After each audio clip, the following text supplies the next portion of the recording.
quand vous êtes entrepreneur, sachez que tout est une histoire de mindset. Tout est une histoire d'état d'esprit. C'est dans la tête que ça se joue. Oubliez, ça c'est quelque chose qu'on vous masque aussi, que tout le monde vous cache parce que ça arrange bien certaines personnes. Mais la technique, on s'en fout. Vraiment, la technique, on n'en a rien à foutre. Ce qui fait un entrepreneur, c'est l'état d'esprit. Pourquoi? Parce que la technique, ça s'apprend. N'importe qui peut apprendre une technique.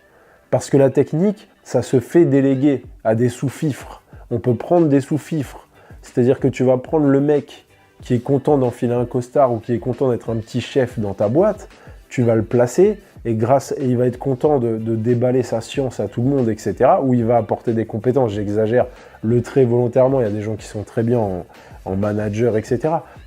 Et en fait, tu vas lui dire, oui, c'est toi le meilleur, c'est toi le plus fort, mais au moins, toi, tu peux aller à la putain de piscine tranquille chez toi, tu vois, pendant que le petit chefton, il dirige tout le monde. La technique, ça se fait déléguer. Mais l'état d'esprit, le mindset, c'est ce qui fait la différence entre un dirigeant et un sous-fifre, tout simplement. Pour moi, l'erreur des entrepreneurs débutants, c'est qu'ils arrivent la fleur au fusil, en mode « Salut, c'est moi, c'est Pierrot, j'arrive, ok, faites voir, c'est par là que ça se passe. C'est quoi ces mythos? C'est qui ce Benjamin Gassi? Il fait quoi lui? Alors fais voir, e-commerce, ok, vente de formation, affiliation, ok, vas-y, fais voir, laisse-moi 2 minutes, attends, je bois un café, voilà, fais voir. Ok, fais voir, ok, c'est bon, j'ai pigé, allez, let's go, vas-y, on monte la même.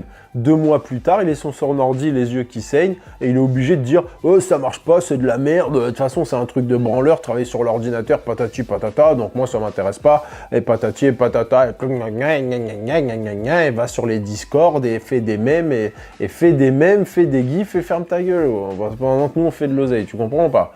Ah, va faire des gifs, va faire des mèmes, va au café, va jouer au PMU, va gratter des tickets, et laisse-nous tranquilles, nous, on est des professionnels. Ok, let's go, bro. Vous confondez le visible et l'invisible.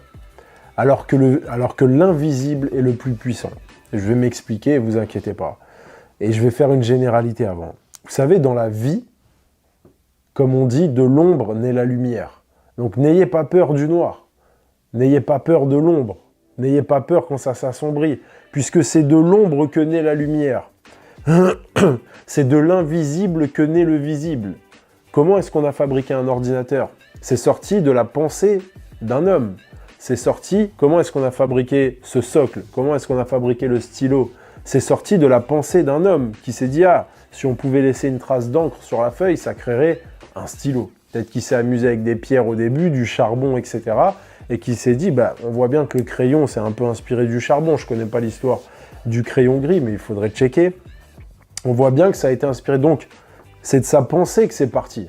C'est parti de la pensée du mec, il s'est dit « Ah, si je pouvais créer un ordinateur ». Le problème, c'est ça, c'est que le mec va arriver, la fleur au fusil, en se disant « C'est très facile, je maîtrise, je suis allé espionner des boutiques en dropshipping, je comprends exactement comment ça fonctionne, j'ai vu la publicité des mecs, c'est bon, let's go. J'ai 10 000 € de côté, je mets tout sur la table, dans 2 mois, je vis de mon ordinateur. » Qu'est-ce qui se passe dans 2 mois, mon petit Pierrot? Qu'est-ce qui se passe dans 2 mois?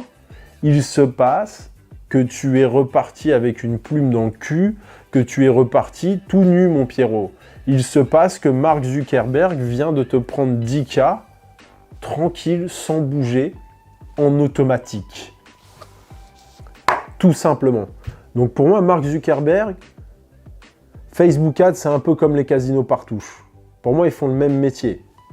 Attention, ça reste efficace, mais il y a une partie de Facebook Ads qui pour moi est un casino. Et cette partie, tenez-vous bien, à qui elle est réservée? La partie Facebook Ads elle est réservée aux entrepreneurs débutants, à nos petits chéris qui débutent. C'est à eux que c'est réservé. C'est confort, venez, vous êtes les bienvenus les mecs. C'est pour vous. Et heureusement qu'il y a des gens comme moi qui sont là pour vous alerter. Attention à votre petite thune, faites gaffe les mecs.